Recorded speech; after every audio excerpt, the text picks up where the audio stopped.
Hey guys, Metal Viking 82 here, back with a new Viking Orations. Got another review for you today. This time around, I'm going to be talking to you about the debut EP from the band Empty Throne, entitled Glossolalia, which will be coming out May 7th through Wise Blood Records.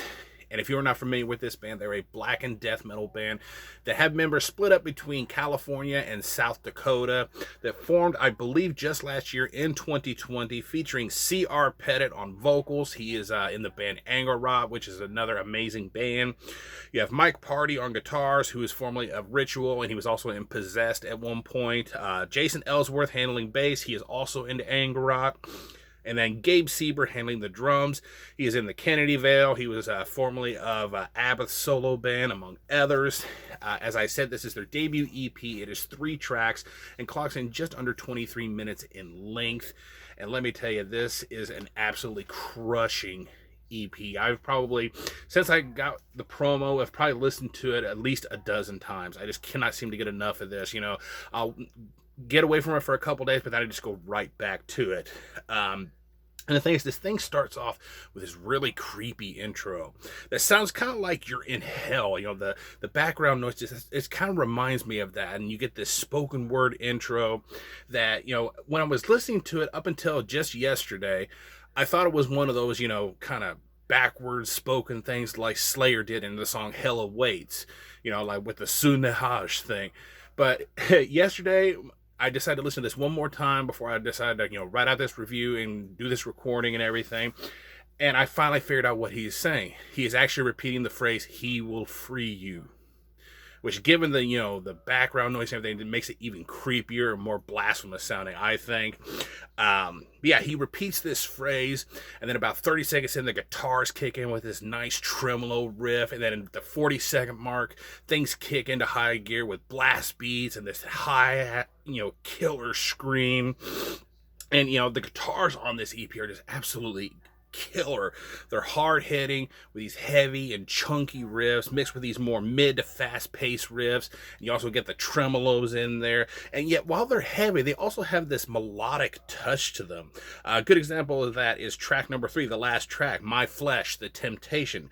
At about the 7:32 mark, there is this really cool, very melodic sounding riff, and I just love how it goes into this almost twin harmonic kind of riff as well. Then you go back to the leadoff track, and All Shall Know His Name. At 5:05, there's this nice, really groovy riff that really reminds me of Angel of Death by Slayer. So again, another kind of Slayer-esque element to the sound here.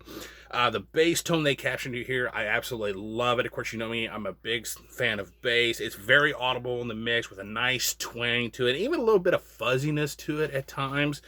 But yeah, love the bass. Drum production is very solid and hard hitting with some really killer blast beats, lots of good drum rolls and fills, and I just love the use of double bass here. I thought the double bass especially sounded good.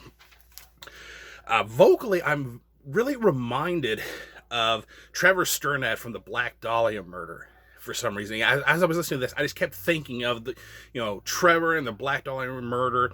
I mean, he's got this really great mid-range growl that he mixes with these nice high screams, and I love the way they layer the vocals at times throughout this EP. But yeah, I don't know. I'm not trying to say he's trying to be Trevor, but I don't know. It's just kind of, that's who I was reminded of, really.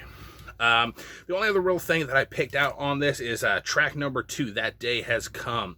That keyboard intro, oh, I love that intro.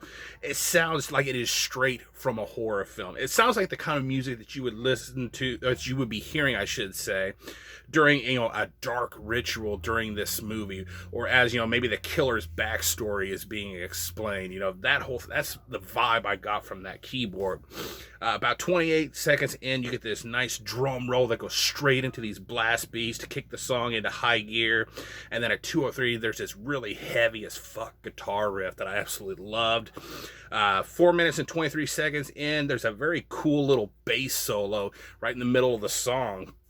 And it sounds like there's some wind blowing as he's doing that bass solo. And that's really where you kind of notice the little bit of fuzziness to the bass sound here. And then finally at 5:48, you get these really deep, ritualistic sounding vocals that sound like he's reciting an incantation. And I just love how that sounds. Overall, I just think this is a fantastic debut EP. It's fast, it's heavy, it's evil sounding, and I definitely couldn't help but get, like I said, a Black Dahlia Murder vibe from it. Just that melodicism, the heaviness, you know, the way they interplayed the two, like keeping it heavy but also melodic at the same time, and then you throw in those vocals, and you know, definitely a lot of, in my opinion, Black Dahlia Murder vibes to this EP, which is not a bad thing because I absolutely love those guys. But yeah, I definitely give this a solid 9.5 out of 10. Again, this is coming out on May 7th through Wise Blood Records. The pre-orders will start on March 29th, so keep a lookout for that. I will leave a link down below to the Wise Blood Records website and everything, so you can, you know, check out. I believe they've got a single up for this right now. They are going to be real soon, but I would definitely leave a link down below to Wise Blood Records. Keep an eye out for Empty Throne's debut EP. As I said, solid 9.5 out of 10 for me. And yeah, that is going to do it. Thank you so much for watching and subscribing. And until next time, stay brutal.